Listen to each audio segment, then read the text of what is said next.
Hello, thank you for joining me. Welcome to Karma on Deck. I'm Karma. Ooh, this is your Aries reading for the week of October 10th. So let's get at it. Let's pull some cards for you, Aries. Thank you for hanging out with me. For those of you on my other social media platforms, if you go to my YouTube, you can see these same videos with picture-in-picture, and I encourage you to join me there. It's a little bit more it's a little easier to see the cards, and I don't have to remember to hold them up for you. So let's take a look and see what's going on for Aries.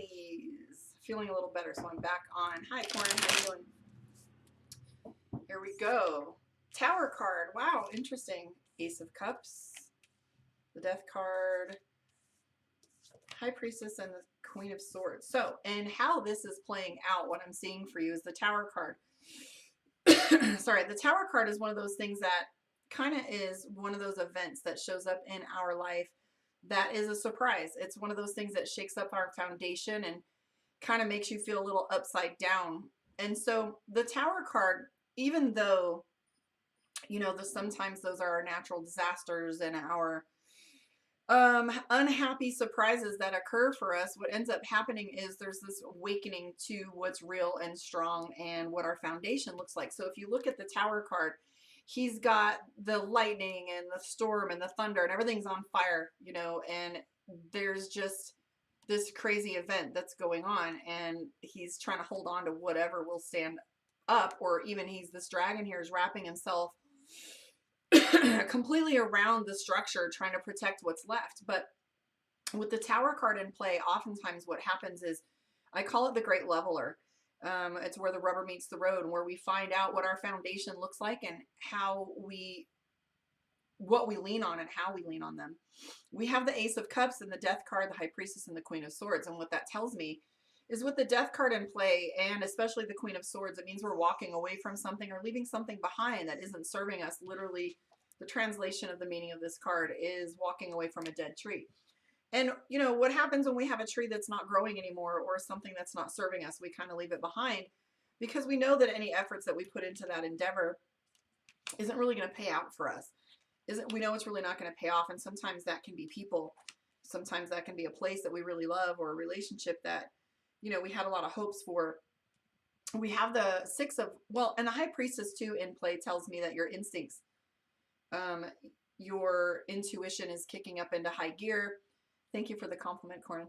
The High Priestess also can mean that secrets come to light, or things that we weren't really aware of or even looking at can sometimes pop up, especially with the Tower card and the Death card in play, which causes us to like do a whole 180 and flip things over.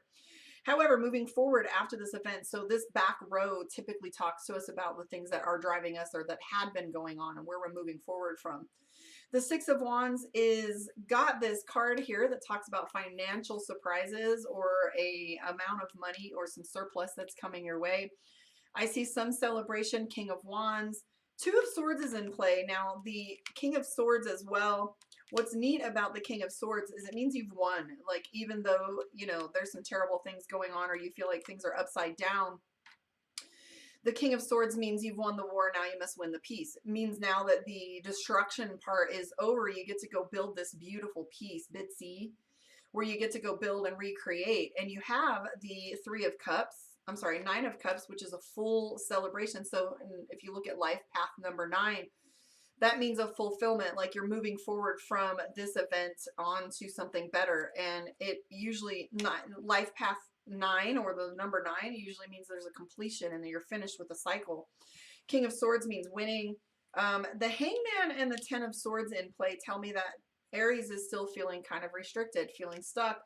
If you look at this card in its like totality and how it feels, you've got a guy moving forward, and what he's got is all of these swords in the way. And when he has these restrictions and blockages, it means he's not sure how to move forward. And I would indicate that Aries is really feeling unsure about their decisions right now and which step to take, because I don't know what just happened to my video on Facebook, but it just quit. Anyways, I'm back. So as I was saying, the Two of Swords in play is one of those things that's like, you have this indecision, okay? You've got two directions, 6 of one, half dozen of the other. And as you're going through this, what you're having is this like indecision, and you can see the scales in the middle here where he's trying to decide and weighing and measuring everything that's going on, trying to decide like how he's going to interact and what decisions he's going to make. Six of one, half dozen of the other, unsure which way to go. And due to all of this unrest and things that are going on, we have the Knight of Cups, which is infinitely more emotional than we feel capable of handling. So if you look at Knight, Queen, King, so Knight being somebody, like equate a knight with a teenager, okay? Because the Knight is all about like feeling like you're not managing your emotions, even though you are. It just feels like you're in a whole new world and starting all over, okay? I will say though, the biggest, I won't say the biggest, but the most notable card in here is the Five of Cups. And the Five of Cups has to do with trust. Five of Cups has to do with wondering whether the individual in front of you is, you know, if you can vet their information or if they're making false promises and giving you platitudes in order to keep you engaged for whatever reason. And so you're really desperately trying to figure out how to navigate what's next based on the information that you have, and you're just not trusting people right now. And it's just a good, strong sense of pragmatism. So let's take a look and see what your moon reading is. That was the Dragon Tarot for your general spread. Let's look at the Aries moon. I will shuffle these while I chat with you. I will say subscribe to my YouTube, Karma On Deck. Please book your appointment, karmaondeck.com, if you want an individual reading. I also have some classes, Tarot 101. And yeah, visit me on my YouTube. All right, here we go, kids. This is your moon reading for Aries. Nine of Cups, which is overwhelmed, not sure in which direction to go. The Magician, Fool card, Nine of Wands. Fatigue is the biggest thing. Fatigue is the Nine of Wands here. And if you look here, this is like, I've done everything that I can. I'm doing them over and over again. I'm trying to set things up. And this is like a little bit, not exactly exhaustion, but just like tired of doing the same thing over and over again. And if you look at this here, we have the Nine of Cups and the Nine of Wands, and they're similar energy. Here comes Anubis. So we have this Nine of Wands, which is doing these labor efforts, and it's just kind of like doing the same thing over and over again, hoping to get different results, or just hoping that the consistency will pay off. I'm also seeing the Ten of Swords here, which means betrayal. It means feeling like you're carrying a burden all on your own and no one has really supported you in that, okay? So you have the Two of Swords again too. There's your congruency between your general spread and your moon reading. I do see the Five of Pentacles, which is, you know, Aries is having a hard time holding on to hope right now and looking for some balance, looking for things to change, and looking for opportunities to enjoy life, opportunities to, you know, celebrate and bring in more joy. If you notice here too, we have the Two of Swords, which is that indecision, that feeling of unsure and confusion and what to do next. And we also see the Nine of Swords, which is more drama than we can handle, okay? This is lack of hope. Reframe your environment. Reframe your perception about how you're perceiving things.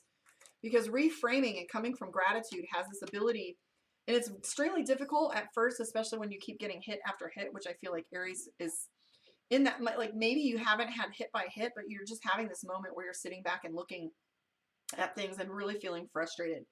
And if you notice here, this is the Seven of Cups, which is, which thing do I take on first? Okay, which thing do I attack? Which thing do I accommodate? Because there just seems to be so many.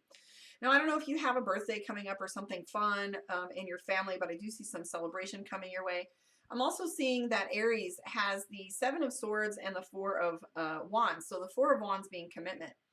So for Aries, it's all about what people, like integrity, people doing what they say they're going to do and what they're committed to. So you're often looking for these moments within your relationships, and you're trying to dissect them and see like who's committed to what, and whether who stands for you, who stands with you, and who you can trust.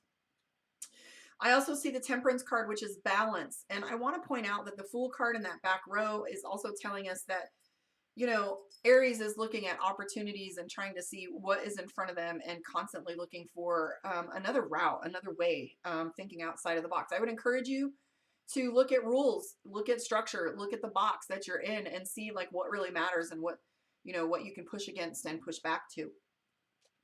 I would say that temperance too and balance is something that's really on your mind, because if you notice here, we have these cards. We have the 10 of Wands, which is burden, and that's our duty. Those are the things that we commit ourselves to.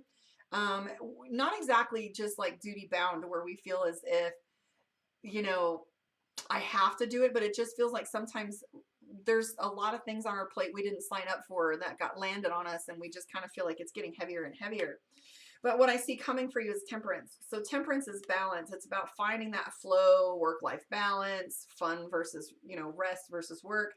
And so I do see some balance coming for you. The Page of Swords is telling us that you um, are feeling like you're starting over, or feeling like a rookie, or feeling like you shouldn't have to be making some of these decisions yet again or all over again. I would just say shifting sands, guys. This is all about like how things are shifting and what you're deciding to do with it. Let's pull a card for you from Divination of the Ancients, and see what your oracle card has to say for this week. Here we go. Healing. So the card here is crystals, okay? And crystals has to do with healing. So the encouragement from this card is to either do your shadow work, dive deep and go and invest in a Reiki healing session, or work on your past traumas, past life regression, any of that stuff. In healing, like your meditation and your yoga, and encouragement to really go back to self, because you can't serve from an empty cup. So if you feel as if there's too much being asked of you, well, are you asking what you need too? You've got to find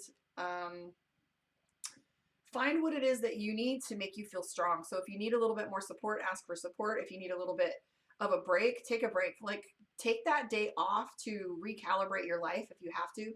If that means calling off work, if that means like setting off a day aside so that you can really recalibrate, whether that looks like rest, whether that looks like organization, whether that looks like fun time, going somewhere and just getting unplugged and putting your feet in the sand, or getting out by the water, or taking a hike and getting unplugged a little bit. Because healing looks different to all of us based on what our needs are and what our like little divine structure is. So the crystals card, I mean, and crystals in and of themselves are an amazing tool. They're a good focus. They're a good protection. Carrying them around as an anchor reminds us to focus on the thing that we need. So if you need grounding, like for me, I've been giving mine away.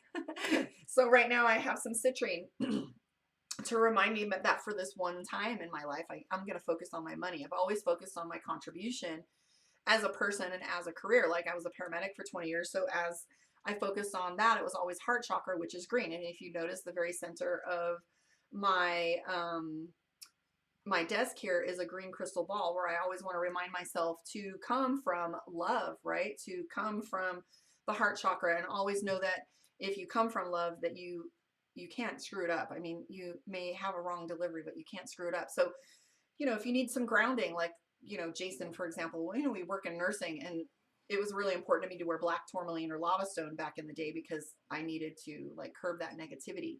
So if you need to open your third eye, get your crystals. So, crystals in and of themselves are a great thing to point yourself to. So I want to thank you for hanging out with me. I am going to come back up here right after this, and I am going to do Taurus. So for those of you that are Taurus, if you want to hang out with me, I'll be back shortly. And I think I might keep going today and see how many signs I can get out. So thank you, love and light. I will catch you on the flip side. Thank you for hanging out with me.